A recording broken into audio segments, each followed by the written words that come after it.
At my granddaughter's wedding, my daughter-in-law raised her hand, pointed directly at me, and said loudly enough for the entire room to hear, "Everyone, this is the family's ATM.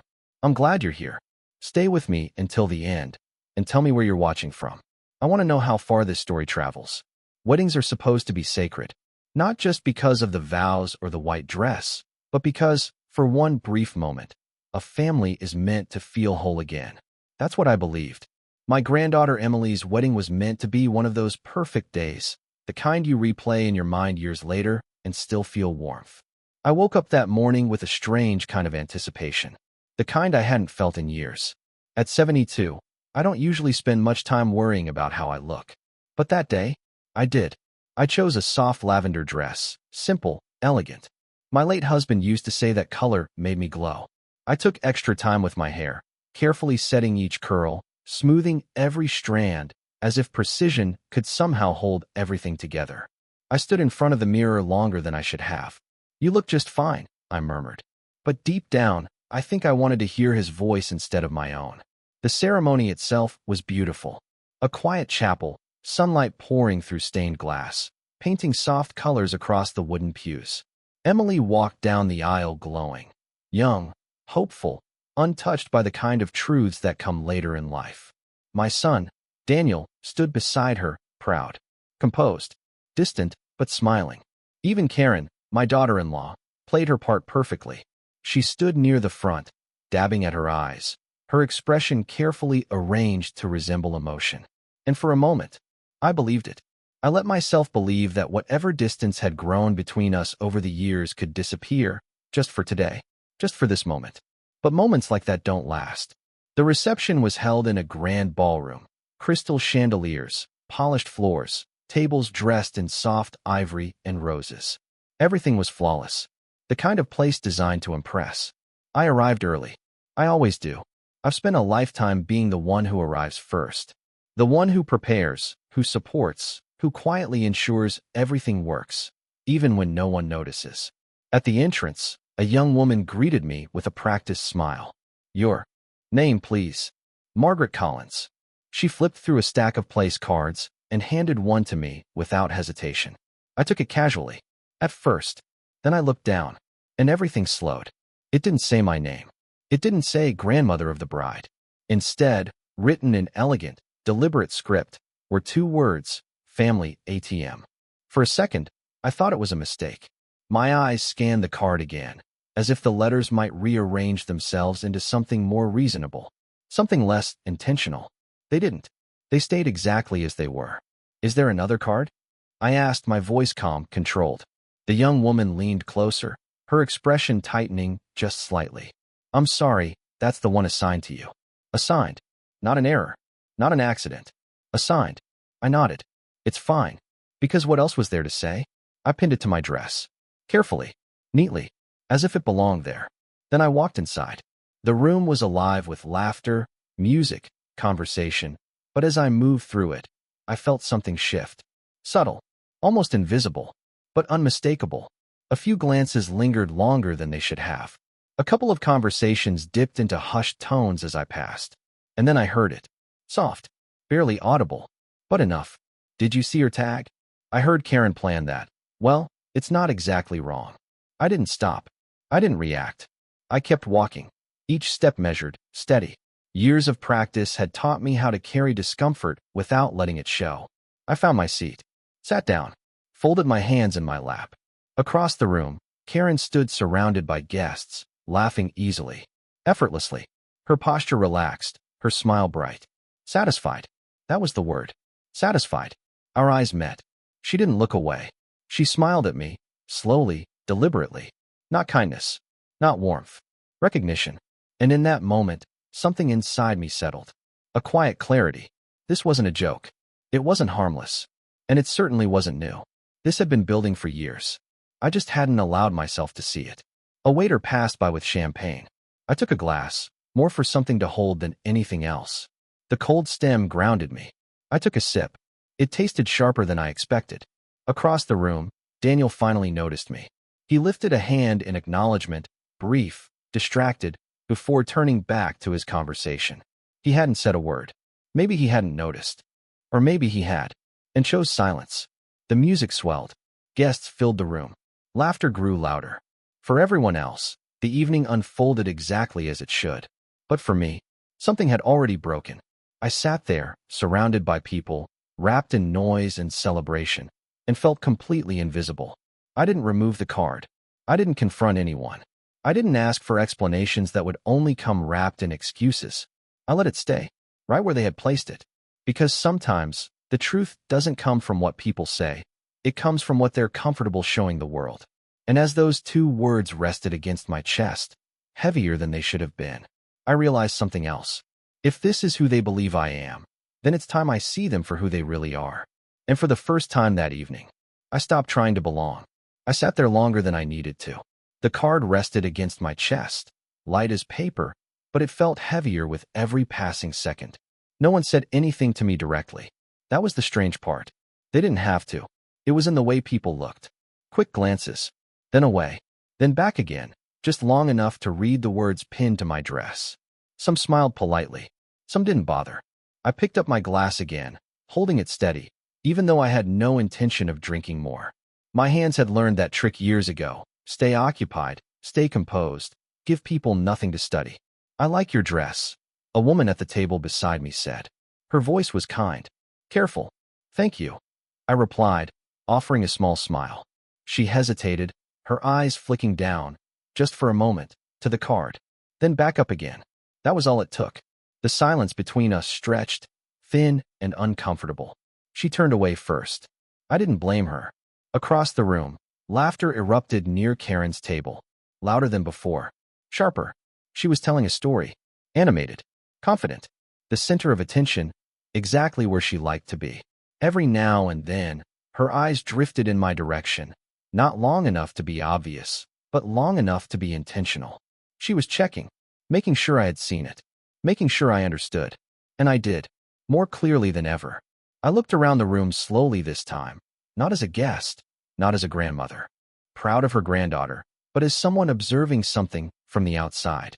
The decorations, the seating, the details, everything had been planned with precision.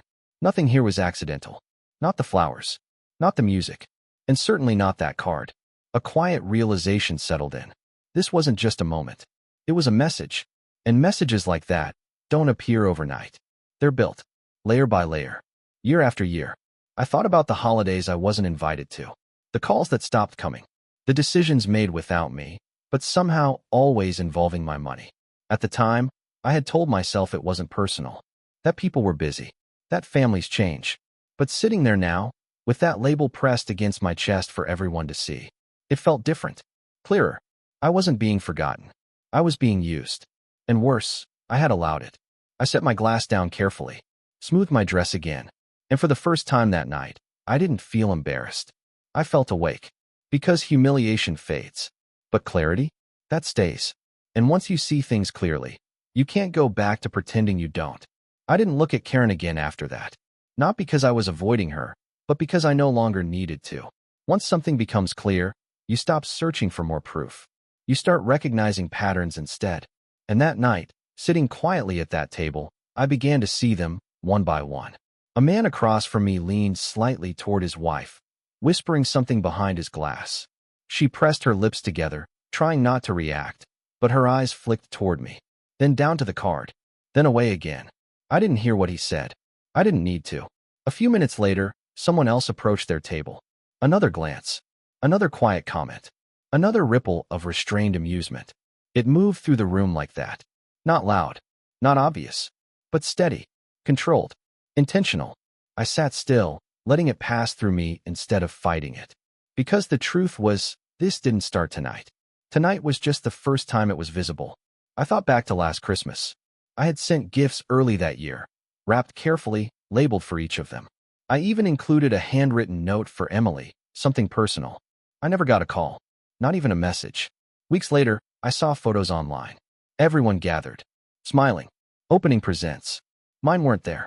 At the time, I told myself it must have been delayed shipping. That things happen. But now, that memory felt different. Then there was the house. Daniel had mentioned renovations once, briefly, casually. Said they were figuring things out. A month later, I received a call from the bank. A large withdrawal had been processed from an account I rarely checked, an account I had trusted him with. When I asked, he sounded almost annoyed. "Mom, it's for the house. We talked about this." We hadn't, but I let it go. I always let it go, because I believe that's what mothers do. Support, give, trust, even when something feels slightly off. I folded my hands together again, resting them on the table. Around me, the wedding carried on. Music swelled, glasses clinked, laughter filled the air. But underneath it, there was something else, something quieter, a structure, a system, and I could finally see my place in it. Not as a mother, not as a grandmother, but as a resource, a convenience, something to be acknowledged only when needed and dismissed when not. I exhaled slowly. No anger, no tears, just a steady, growing awareness. Because once you stop making excuses for people, their actions start making sense on their own. And that was the moment I realized this wasn't about a name card. It was about everything that came before it, and everything I had chosen not to see. I used to believe days like this meant something. Weddings, birthdays, anniversaries. They were supposed to be the moments where everything else paused, where distance didn't matter, where old wounds softened, where family felt like family again. That's what I told myself when I wrote the check for this wedding. I didn't hesitate. Emily had called me months ago, her voice sweet, almost hesitant. "Grandma, we're trying to keep things simple, but venues are expensive." She didn't need to finish the sentence. I already knew. I told her not to worry, told her she deserved something beautiful. And I meant it. Within a week, I had transferred the money, enough to cover the venue, the catering, even part of the decorations. Daniel called me after that, brief, polite. "Thanks, Mom. This really helps." Just that. No conversation, no details, just acknowledgement. At the time, I didn't think much of it. I told myself they were busy. Planning a wedding takes time, energy, focus. I didn't expect to be involved in every decision. I didn't expect recognition. But sitting there now, in that ballroom I had paid for, I started to notice things differently. The seating chart, the speeches, the way certain names were mentioned and others weren't. When the host welcomed everyone, he thanked the bride and groom, the parents, even the event planner. But not me. Not once. I watched as Karen stood near the stage, giving quiet instructions, adjusting details, smiling at guests as if she had orchestrated everything herself. Effortless. In control. At one point, Emily walked past my table. For a second, I thought she might stop. She didn't. She smiled, quickly, politely, then continued on, pulled in another direction before a single word could be exchanged. I didn't call her back. I didn't want to interrupt whatever version of the day she was living in, because I was beginning to understand something I hadn't allowed myself to see before. This day wasn't mine to share. It never was. I was part of it in only one way. The part no one talks about. The part that signs the checks. The part that stays quiet. The part that makes everything possible, without ever being seen. I glanced down at the card again. Family ATM. The words didn't sting the same way anymore. Not because they hurt less, but because they finally made sense. I leaned back slightly in my chair, letting the noise of the room wash over me. And for the first time that evening, I stopped wondering why. Because the answer had been in front of me all along. I had just chosen not to read it. The speeches began shortly after dinner was served. One by one, people stepped onto the stage, smiling, emotional, rehearsed. They spoke about love, about family, about new beginnings. I listened. Quietly, carefully. Emily's maid of honor went first. Then the best man. Then Daniel. My son stood under the soft glow of the chandelier, holding the microphone like he had done this many times before. His voice was steady, confident. He talked about Emily as a child, about how proud he was, about the journey that led to this day. People laughed in the right places. Some even wiped away tears. Then he thanked Karen. Of course he did. He thanked her for holding everything together, for making this day possible, for being the part of the family. Applause followed. Warm, genuine. I joined in. Slowly. Because that's what you do. You clap when everyone else claps. Even when something inside you feels slightly out of place. Then came Emily. She looked radiant as she stepped up, her voice softer, a little unsteady, but sincere. She thanked her friends. Her parents. Karen again. She even thanked the wedding planner by name. I waited. Not with expectation. Just curiosity. A small pause. A moment where she seemed to search for her next words. But they never came. She smiled, lifted her glass. To love, she said. And that was it. The room erupted into cheers. Glasses raised. Music rising again. And just like that, the moment passed. I didn't react. I didn't lower my head or look away. I simply sat there, hands resting lightly on the table, as if nothing had been missed. But something had. Not loudly, not dramatically, just quietly, like a name left off a list. Across the room, Karen leaned toward someone, whispering again. A small smile played on her lips, subtle, controlled. Satisfied. That word again. I exhaled slowly, my gaze drifting back to the stage. It was almost impressive in a way. How clean it all was. No confrontation.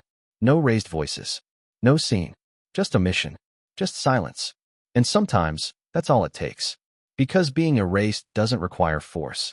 It only requires everyone else to agree not to notice. I reached for my glass again, but this time, I didn't lift it. I just held it there, cool against my fingers. Because something had shifted again. Not in the room. Not in them. In me. For years, I had told myself that love meant giving without question. That family meant patience. Understanding. Sacrifice. But sitting there, listening to applause for a version of the truth that didn't include me, I realized something simple. Giving is not the same as being valued. And silence is not the same as respect. I placed the glass back down, gently, and for the first time that night, I stopped waiting to be acknowledged. The music grew louder after the speeches. People stood, chairs scraped softly against the floor, conversations overlapped again like nothing had happened. The night moved forward. Effortless. Unaffected. I remained seated for a moment longer. Not because I had nowhere to go, but because I was no longer in a hurry to follow. For years, I had moved with them, adjusted to their rhythm, filled the gaps they left behind without ever asking why those gaps existed in the first place. Tonight, I stopped.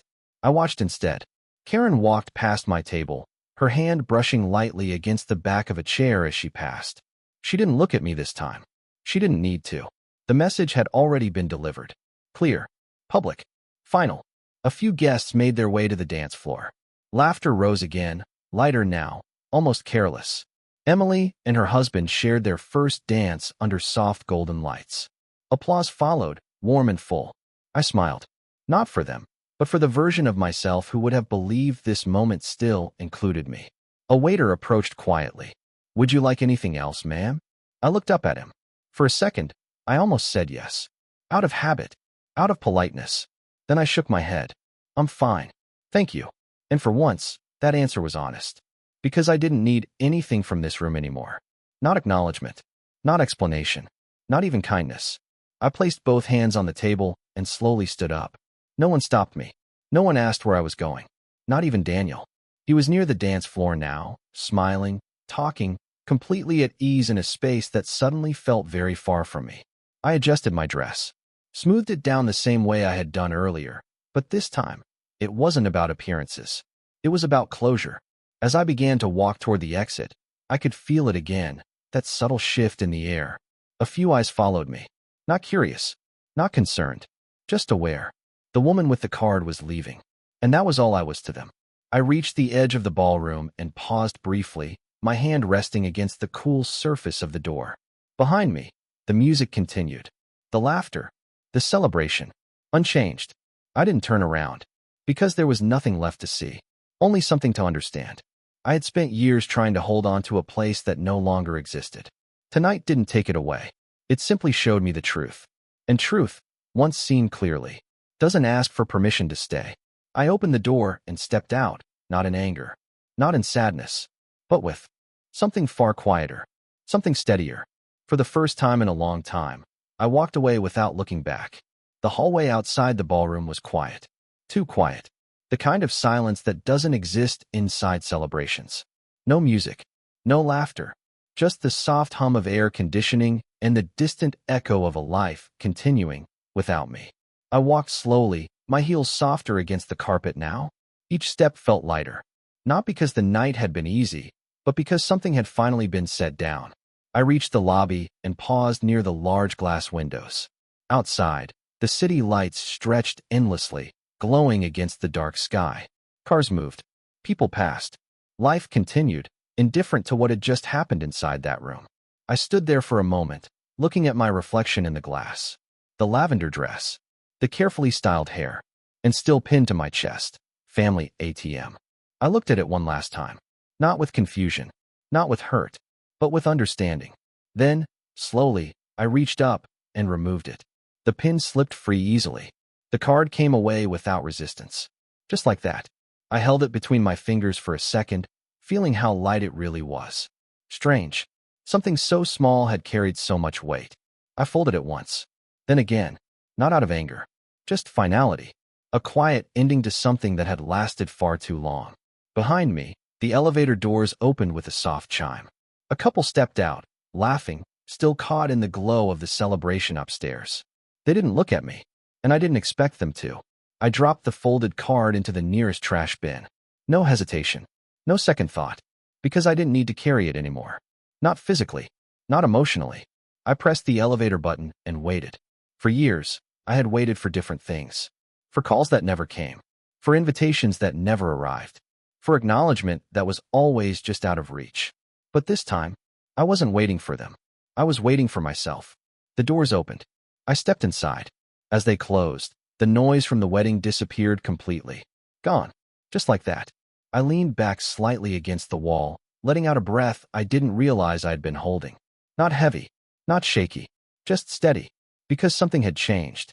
Not in them, not in the past, but in what I was willing to accept moving forward. The elevator began to descend, floor by floor, quietly, and with each passing second, one thought became clearer than the rest. They didn't lose me tonight. I chose to leave, and that difference changes everything. The elevator doors opened into the parking garage. Cool air greeted me, still, quiet, untouched by the noise upstairs. For a moment, I didn't move. I just stood there, feeling the space around me. No music, no voices, no expectations, just silence. I stepped out slowly, my heels echoing faintly against the concrete floor. The sound felt different here, sharper, clearer, like everything unnecessary had been stripped away. My car was parked near the far corner. I had chosen that spot earlier without thinking. Now, I was glad I did. It gave me time. Time to walk. Time to think. Time to let everything settle into something I could actually understand. I reached the car, but didn't open the door right away. Instead, I rested my hand lightly on the handle and looked down for a second. For years, I had told myself that love meant staying. That patience would fix distance. That silence would preserve peace. But tonight had shown me something simpler. Staying had never been the problem. Staying without being seen, that was. I opened the door and sat inside. Closed it gently. The world outside disappeared. Just like that. I placed my purse on the passenger seat and sat still, my hands resting on the steering wheel. The engine was off. The dashboard dark. And yet, for the first time that evening, everything felt clear. Not easy. Not painless. But clear. I reached into my purse and pulled out my phone. The screen lit up. A few notifications. Nothing urgent. Nothing from Daniel. Nothing from Karen. I stared at the screen for a second longer than necessary. Then I locked it. Because I wasn't waiting anymore. Not for a message. Not for an explanation. Not for something that should have never needed to be asked for in the first place. I placed the phone back into my purse.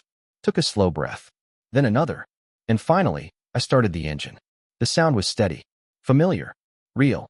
As I drove out of the garage, the lights above passed one by one, each one fading behind me. Just like everything I had left upstairs. I didn't rush. There was nowhere I needed to be immediately. No one expecting me. And strangely, that didn't feel empty. It felt quiet.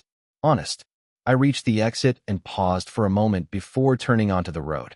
The city stretched out ahead, open, indifferent, wide. And for the first time in a long time, that didn't feel lonely. It felt like space. Space to decide. Space to change. Space to finally stop being what they expected and start becoming something else entirely. I pressed the gas gently and drove forward, not back to them, but away. The road was quiet that night. Not empty, but calm. The kind of calm you only notice when your mind finally slows down enough to meet it. Streetlights passed above me in steady intervals, one after another, each one lighting the road just enough to see forward, but never too far ahead. I didn't turn on the radio. I didn't need noise. For once, silence wasn't uncomfortable. It was necessary. My hands rested lightly on the steering wheel, steady, controlled, just like everything else I had done that evening. But inside, something was shifting. Not loudly, not dramatically, just firmly. For years, I had reacted, adjusted, excused. I told myself that family deserved patience, that love required endurance, that if I stayed long enough, gave enough, things would eventually feel right again. But tonight had removed that illusion. Cleanly, completely. I stopped at a red light. The glow reflected faintly across the windshield, soft but undeniable. I sat there, watching it, thinking about something I hadn't allowed myself to consider before. What if nothing changes? Not them, not the way they see me, not the role they've already decided I play in their lives. The light turned green. I didn't move immediately, because for the first time, I realized I didn't have to keep playing along. I pressed the gas slowly, moved forward, but the thought stayed. Clearer now, stronger. This wasn't about one night, not about a name card, not even about Karen. It was about a pattern I had accepted for far too long. And patterns don't break on their own. They have to be ended. I thought about the accounts Daniel had access to, the quiet transfers, the assumptions, the way decisions were made as if my consent was automatic, guaranteed. I thought about the house, the holidays, the silence, all of it. And, for the first time, I didn't feel hurt thinking about those things. I felt precise, like everything was lining up into something I could finally act on. Not out of anger, but out of clarity. I turned onto a quieter street, the kind lined with trees that cast long shadows across the pavement. My neighborhood wasn't far now. Familiar, predictable, but I didn't feel the same as I usually did when I returned. Something had changed. Not outside. Inside. I pulled into my driveway and turned off the engine. The sudden stillness settled around me. No music, no voices, no expectations waiting on the other side of the door. I sat there for a moment, hands still resting on the wheel. Then I reached for my purse, took out my phone. This time, I didn't just look at it. I opened it, scrolled, not through messages, but through something else. Accounts, names, access, details I had ignored for years because trust had always felt easier than questions. But trust without boundaries is just permission, and I had given plenty of that.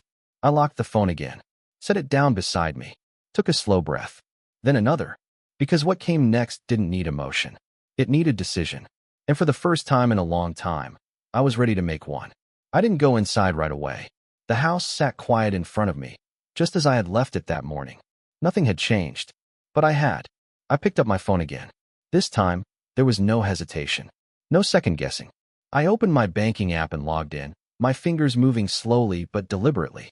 The screen loaded, familiar numbers appearing one by one. Accounts I had built over a lifetime. Savings I had never spent on myself. Money I had always treated as something meant to support someone else. I scrolled down, found Daniel's name. Still there. Still listed with access I had granted years ago. Back when trust felt natural, unquestioned. Back when I believed that what was mine was ours. I stared at it for a moment. Not with anger. Not even with disappointment. Just recognition. This was where it started. Not the wedding.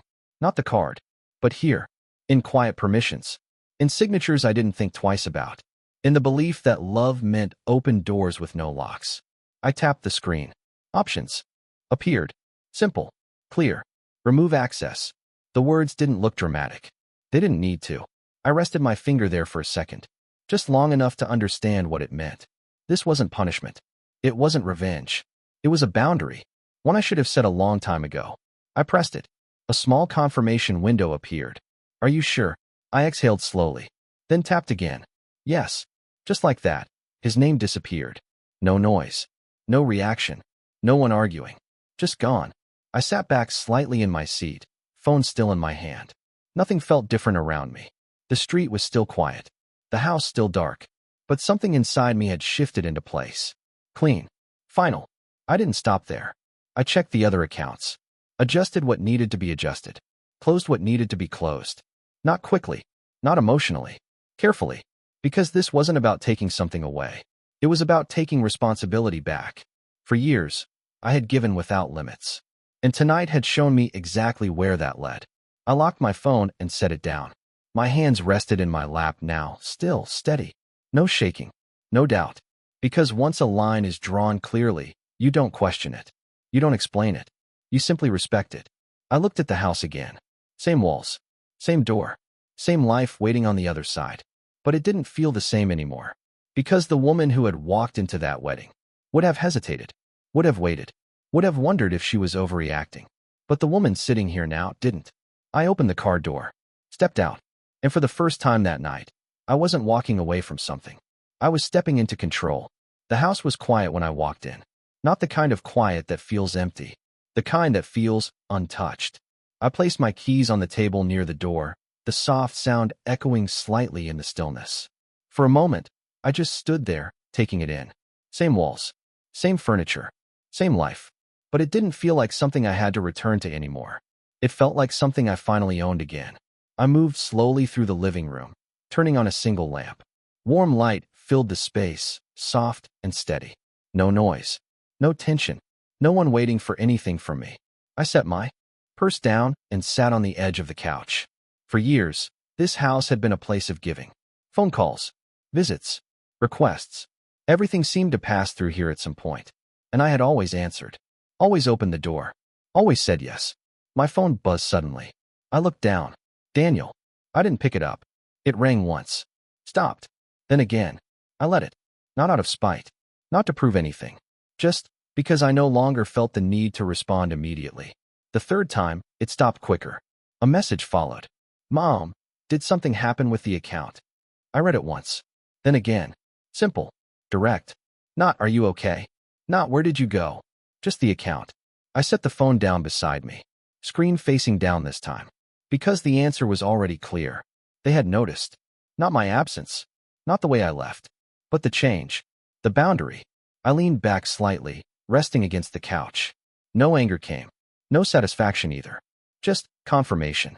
For a long time, I had wondered what would happen if I stopped giving. If I stepped back. If I became unavailable. Now I had my answer. They didn't reach out because they missed me. They reached out because something had shifted in what they expected from me. And that difference mattered. More than I had ever admitted before. The phone buzzed again. Another message. Mom, call me. We need to talk. I didn't move. Didn't reach for it. Because for the first time, I understood something clearly. Not every conversation deserves an immediate response. Some deserve distance. Some deserve silence. And some need to happen on entirely different terms. I closed my eyes for a brief moment. Took a slow breath. Then opened them again, looking around the room. Nothing had changed. But everything had. Because the control I had given away so easily over the years was finally back where it belonged. And this time, I wasn't going to hand it over again. I didn't answer Daniel that night, or the next morning, or the day after. Not because I was trying to teach him a lesson, but because, for the first time, I understood that not every silence needs to be filled. Some silences are answers. A few days later, I made myself a cup of tea and sat by the window, the same spot I had sat in for years. The same view, the same routine, but it felt different now. Lighter. Not because life had suddenly become easier, but because something unnecessary had finally been removed. My phone rested on the table beside me. There were more messages. From Daniel. From Karen. Even one from Emily. Short. Careful. Uncertain. I read them all. Then I set the phone down again. Gently. Because I didn't need to rush anymore. For years, I had responded immediately. Explained myself. Smoothed things over before they even had the chance to become uncomfortable. I thought that was love. I thought that was what kept a family together. But now I knew better. Love without respect is just habit. And I had lived in that habit for far too long. I took a slow sip of tea, watching the light shift across the floor as the morning moved forward. No noise. No pressure. Just time. Time to think. Time to choose. I wasn't angry at them. Not anymore. Anger requires energy. And I had spent enough of that already. What I felt now was something quieter. Something steadier. Acceptance. They had shown me who they were. Not just at the wedding, but in every small moment that led up to it. And finally, I had listened. That didn't mean I would cut them out completely. Life isn't always that simple. But things would be different now. Boundaries would stay. Access would remain closed. And whatever place I held in their lives moving forward, it would be on terms that no longer erased me. I reached for my phone one last time. Opened Daniel's message. Read it again. Then, slowly, I typed a response. Not long, not emotional, just clear. We'll talk, but not the way we used to. I sent it, set the phone down, and that was it. No speech, no confrontation, no need to explain what should have been understood long ago. Outside, the world moved on as it always does. Cars passing, neighbors walking, life continuing. And inside, I sat there quietly, no longer waiting to be included, no longer trying to prove my place. Because I finally understood something that had taken me years to learn. Respect isn't something you ask for. It's something you require. And if it isn't given, you don't stay and hope. You step back, you stand still, and you let your absence speak. I took another sip of tea. Warm, steady, enough. Because in the end, I didn't need to raise my voice. I didn't need to fight for a seat at their table. I simply stopped sitting there. And that changed everything.